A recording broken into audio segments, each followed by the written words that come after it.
en la tercera unidad de aprendizaje, tocaremos el tema número 2, que son los principios de contabilidad en el Perú. Como ya vimos anteriormente en el tema número 1, están los principios fundamentales y básicos. Esos básicos por los cuales se rigen los principios de contabilidad generalmente aceptados. E inclusive cuáles son también las bases y los sustentos internacionales. Colateralmente, los puntos cruciales que vieron que eran 7, que también nos sirven de sustento para desarrollarnos de mejor manera.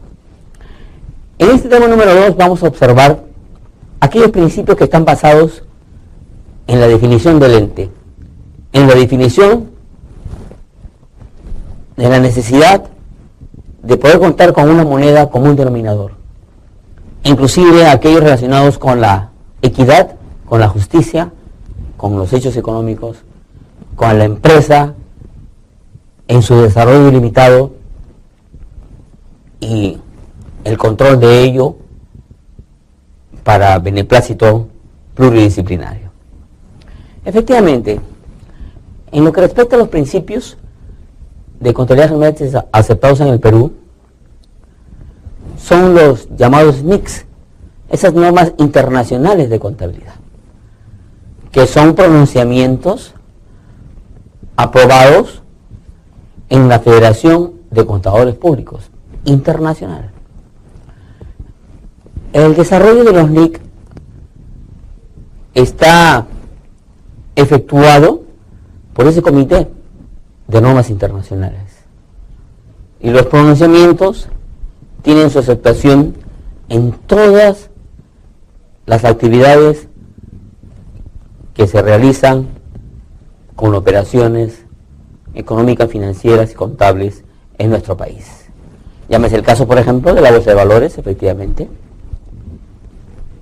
de las comisiones, las instituciones de supervisión, tal es el caso de SUNAT, tal es el caso de CONACEP, e inclusive otros colaterales que están relacionados a la superintendencia de banca, aquellos que se encuentran vinculados a las actividades económicas, financieras y contables. Desde el año 86 se han aprobado 33, y estas en diferentes congresos. En la actualidad existe un consejo normativo en donde también participa un sistema nacional de contabilidad desde el año 94 y se oficializó los NICS respecto de la preparación y presentación de la información financiera de las empresas, obviamente. Posteriormente ahora hay también NIF, que son con respecto a la información financiera y a la información tecnológica inclusive. La Ley General de Sociedades señala que los estados financieros se preparan y se presentan conforme a las leyes vigentes y sobre todo con relación a los principios de contabilidad generalmente aceptados en el Perú. El Sistema Nacional de Contabilidad comenta que los principios de contabilidad generalmente aceptados comprenden dos bloques fundamentales: las normas internacionales de contabilidad, comúnmente llamadas como NICS, que son resoluciones emitidas por el Consejo Normativo de Contabilidad, y otras normas colaterales de los sectores respectivos, en virtud, por ejemplo, de los entes supervisores y de control.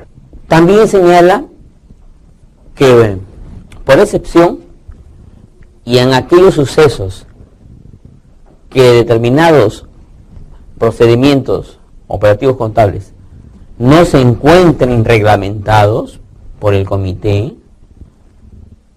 se podrá emplear también los principios de contabilidad generalmente aplicados en Estados Unidos como base fundamental para poder efectuar los hechos económicos con una ley que se pueda regir y que nos muestre y que nos presente una veracidad de información, una uniformidad en lo que respecta a la aplicación y una presentación veraz de la información financiera. Como segundo punto, los principios según la estructura estática. Comentamos a priori la entidad, por ejemplo. Los estados financieros siempre se presentan y siempre se refieren a un ente. Este ente, como un elemento subjetivo, que separa a los socios, a los accionistas, a los dueños, a los trabajadores, a los proveedores, a los clientes, y son considerados de forma distinta, de forma diferente. El principio de entidad está dirigido exactamente al de la empresa en sí, a esa entidad que realiza un hecho económico, financiero y contable, que es totalmente disímil a sus dueños, a sus trabajadores o a los colaterales. Y cuentan con una individualización de persona, es decir, una partida de nacimiento, es decir, una vivienda, es decir, recursos propios, también capitales potenciales, colaboradores, y de los cuales se cohesionan para producir lo que la clientela requiere. La personalidad del negocio es independiente de sus accionistas, como comentamos al principio. Y en sus estados financieros solo debe incluirse los bienes, los valores, los derechos, las obligaciones de esta entidad, que es independiente a aquellos que la rigen, o a aquellos que la controlan, o a aquellos que la hacen funcionar. Otro principio es bienes económicos. Todos los estados financieros siempre se refieren a bienes, es decir, a bienes materiales y a bienes inmateriales, que pueden ser susceptibles y que poseen un valor. Ese valor que está representado y que está plasmado en los estados financieros. Y sobre todo, son sujetos de ser valuados en términos monetarios, en términos del erario y en términos metalizados. Y corresponden también a quienes han participado en su inversión. Empresa en marcha, como comentamos también respecto del infinito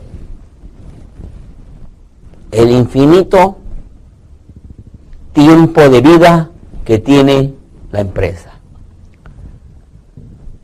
que posee una duración ilimitada.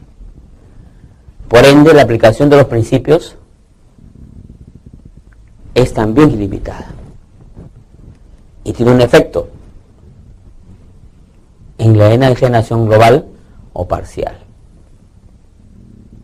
e inclusive si se suscite una liquidación de la empresa.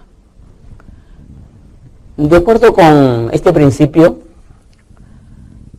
la empresa se ve como una entidad cuya operatividad es constante, es continua, no tiene un límite.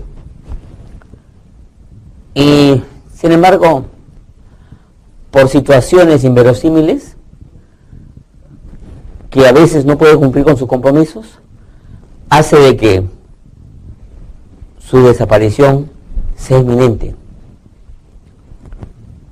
Y si la entidad no puede seguir existiendo, bueno, entonces debe preparar la información financiera para esos efectos, en virtud de que se pueda cesar o que se pueda liquidar la empresa. Pero el principio de empresa en marcha es cuya vida es ilimitada. Inclusive es necesario también medir el resultado de la empresa durante los periodos para poder satisfacer los requerimientos de los usuarios internos y externos y poder tener parangones en virtud de cumplir los compromisos establecidos. Cabe señalar que el lapso que media entre las fechas se le denomina periodos. Para estos efectos, los principios de contabilidad generalmente aceptados señala que periodo es el tiempo o el lapso en el cual transcurren 12 meses y se le denomina ejercicio. Por este principio se divide de un ente económico en periodos normales de tiempo. Dichos periodos también podrían ser diarios, podrían ser mensuales, semestrales, bimestrales, semanales, anuales. Con respecto a los principios según la estructura dinámica, ya vimos de la parte estática, dinámica, partida doble. Recordemos, Faccioli, efectivamente el italiano, sí, él fue el creador de la partida doble y nos dio esa posibilidad de obtener un equilibrio en lo que respecta a los pasivos y a los activos. Este principio sostiene que todas las operaciones tienen una dualidad, un control dual, es decir, aquello que está considerado como un derecho y cuyo enlace o dualidad hacia la otra persona está considerado como una obligación. Dicho de otro modo, participan dos agentes, el agente beneficiario o superavitario y el agente deficitario. El agente que obtiene el beneficio y el agente que asume el compromiso. Dicho de otro modo, el agente que participa dentro de la parte activa y el otro agente que participa dentro de la parte pasiva. A continuación observan ustedes que las obligaciones a cargo de los terceros se llaman pasivos y las obligaciones a cargo de los dueños se llaman capital. Mientras que los bienes, derechos, beneficios del ente están denominados como activos. Otro principio es el de realización. Este principio es fundamental porque con él se pueden establecer, por ejemplo, la concepción veraz de que los ingresos se realizan en el momento que se conocen. Desde ya entonces, el ingreso nació y por ende también nació la obligación con el fisco. Desde el instante que uno conoce que se inició ese ingreso. Y ojo, no es cuando se recibe el dinero por la contraprestación del servicio o la colocación del producto, sino es cuando se conoce. Es más, otro hecho fundamental, por ejemplo, es la guía de remisión. Entregué el producto, ingresó la mercadería, desde ahí nació ya el beneficio, nació el ingreso, se realizó el ingreso y por ende también nació la obligación tributaria. La ley dice lo que ocurre primero, la entrega del bien o la colocación del producto.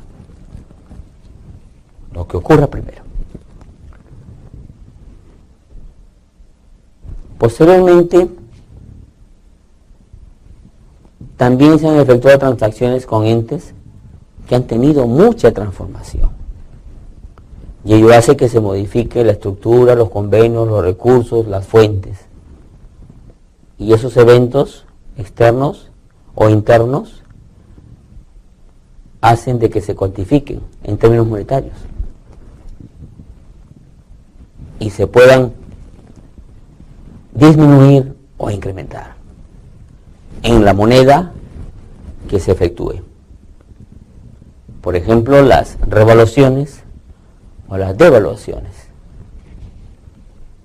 e inclusive también aquellos por consecuencia de la participación del recurso humano en detrimento de la productividad, como el caso de la huelga, por ejemplo. Moneda como un denominador.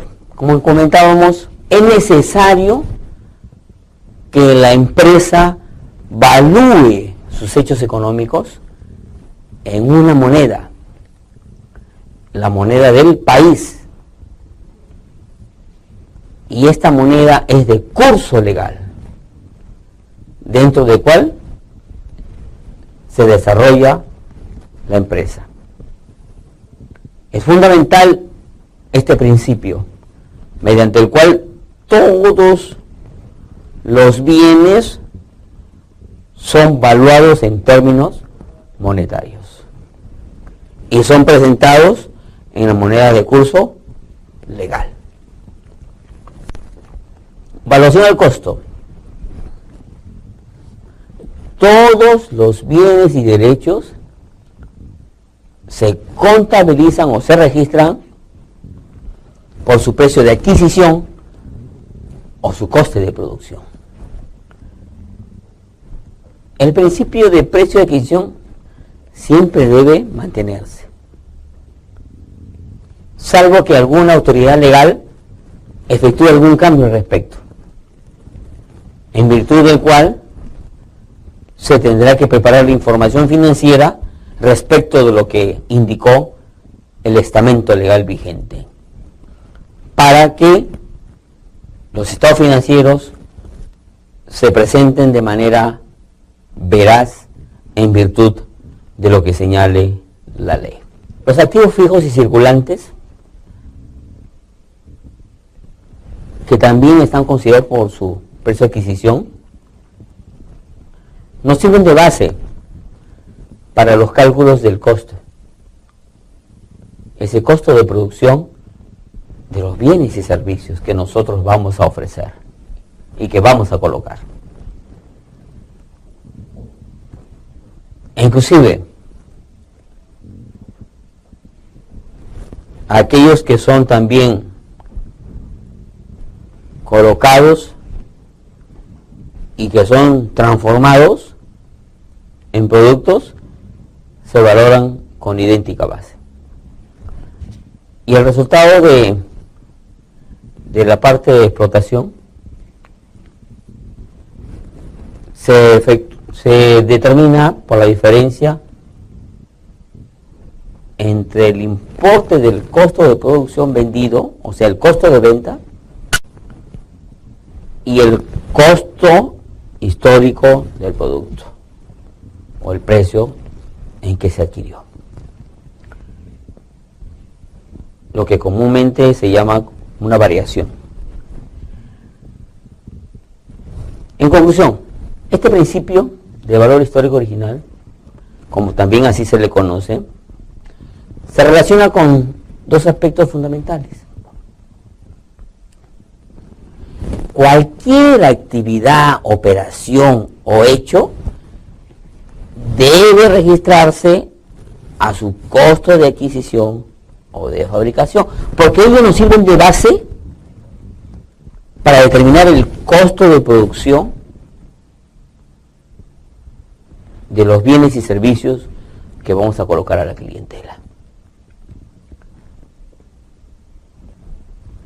Y si ese valor pierde sustantivamente su significado, ello debe estar registrado y reflejarse en la información o en la contabilidad de la empresa, de tal modo que tengamos el costo real que se está asumiendo para la operatividad y sobre todo para la producción de los bienes y servicios que se coloquen. Revelación suficiente. Los estados financieros deben contener toda información básica, fundamental y adicional. Esta revelación suficiente es novedoso, dado que la interpretación de los resultados del ente así están dirigidos al que se refiere. Es decir, todos aquellos aspectos o realidades o hechos deben ser aclarados en la información financiera y deben ser sobre todo presentados con transparencia, con una revelación, por ello es que así se les denomina, revelación suficiente, con una claridad total. Y si no es presentado dentro del rubro contable respectivo, para ello se adhieren las notas a los estados financieros. Estas notas nos indican de manera pormenorizada, específica y detallada aquellas situaciones que devienen de los aspectos generales, en donde nos muestran de modo particular los montos que sustenten los globales, es decir, con transparencia, con claridad, que puedan mostrarse y que puedan revelarse. Uniformidad. Este principio se refiere a que los hechos que son efectuados durante el tiempo y que están relacionados a la parte patrimonial deben ser equilibrados, no deben ser alterados, deben estar sujetos y tener como una base un criterio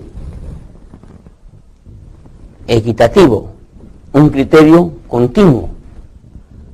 No debe variarse, no debe cambiarse. Pero si ello ocurre, también debe hacerse constar en la memoria de la empresa, indicando cuáles son las variaciones, ya sea en lo cuantitativo o en lo cualitativo. Importancia relativa. Este principio es casi impreciso, pero debe aplicarse con mucha cautela, con mucha tranquilidad, y siempre teniendo en cuenta que este va a tener una repercusión en los estados financieros, los cuales nos deben mostrar una imagen real y fiel de lo que ocurre dentro de la empresa. Es precisamente esta imagen fiel en donde están delimitado este principio. Es decir, la información financiera se debe presentar de modo tal que la imagen de la empresa deba cuidarse y que exista una importancia relativa.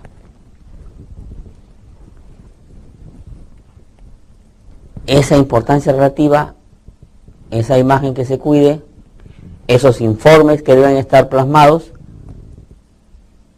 debe ser la que el usuario realmente necesite y que esté de acuerdo a sus requerimientos, e inclusive también que pueda servir de base para la toma de decisiones en el momento oportuno, cuando algún hecho fortuito se suscite o alguna variación se presente. 4. Principio de racionalidad contable. Equidad, por ejemplo, como lo comentamos al principio. Todo profesional contable debe orientarse a cada instante y debe desarrollarse a cada instante con mucho equilibrio, con mucha justicia. Debe ser una preocupación constante del profesional contable el que exista un equilibrio, y de que los hechos particulares no entren en conflicto. De ello hace de que los estados financieros se preparen de tal modo que se presenten con justicia los distintos intereses que participan dentro de la empresa. Principio de prudencia. Únicamente se registran los beneficios que han sido suscitados dentro del ejercicio. Por el contrario, los riesgos y las pérdidas con orígenes en otros ejercicios deberán registrarse tan pronto sean conocidas, a efecto de poder distinguir las deficiencias que se puedan presentar en virtud de ello. Y para eso se tendrá en cuenta mucho los riesgos, cualquiera sea su origen y destino. Esos riesgos o pérdidas que fuesen conocidos en la fecha de cierre del ejercicio y aquella que se establece en los estados financieros sin ningún tipo de perjuicio del balance, o en todo caso en los estados de ganancias y pérdidas, en donde se presentan las pérdidas y las ganancias, y allí deberá mostrarse los hechos extraordinarios de modo relevante, de modo tal que se pueda tomar en consideración para efectos de alguna decisión importante. Devengado. La imputación de ingresos y gastos debe efectuarse de tal modo que se puedan presentar con cierta independencia o total independencia desde el momento en que se suscite el hecho, o en todo caso en que se produzca el traslado de los fondos que son derivados de los hechos económicos. Este principio se refiere a que las variaciones del patrimonio se deben tener en cuenta en la determinación del resultado final, y son los que corresponden a un ejercicio o un periodo, sin que usted pueda definir o distinguir si se cobró o si se pagó durante este periodo. Este es el principio de devengado.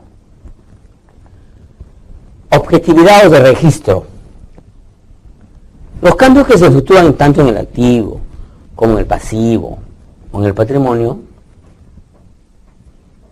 se deben establecer, enmarcar o reconocer en los registros contables tan pronto como pueda ser medibles objetivamente, y sobre todo expresarlos en términos monetarios.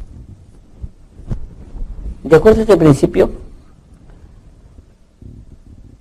los hechos económicos deben registrarse cuando se inicien los derechos u obligaciones que se originen del mismo. Desde nuestro punto de vista, es obvio que existen hechos económicos que no originan derechos y obligaciones. Y no obstante ello, también deben ser contabilizados, dado que influyen o repercuten en el patrimonio de la empresa. Así sucede, por ejemplo, con las provisiones, lo que guardamos en ciertos periodos de tiempo para que cuando se suscite alguna emergencia nosotros podamos asumir el costo. En otro caso, las amortizaciones, e inclusive aquellas revaluaciones de los activos fijos que han sido autorizadas en forma legal o en forma extraordinaria. Bien, Hasta aquí llegamos con el tema número 2, los principios de contabilidad en el Perú. Esperamos que haya sido de su completo agrado y sabemos que esa es nuestra intención y ustedes también. Por ende, invocamos a que usted también pueda investigar en virtud de que tenga los sustentos más suficientes de aquellos que hemos mostrado, que son los fundamentales también, para que usted se pueda desarrollar de la mejor manera. Gracias.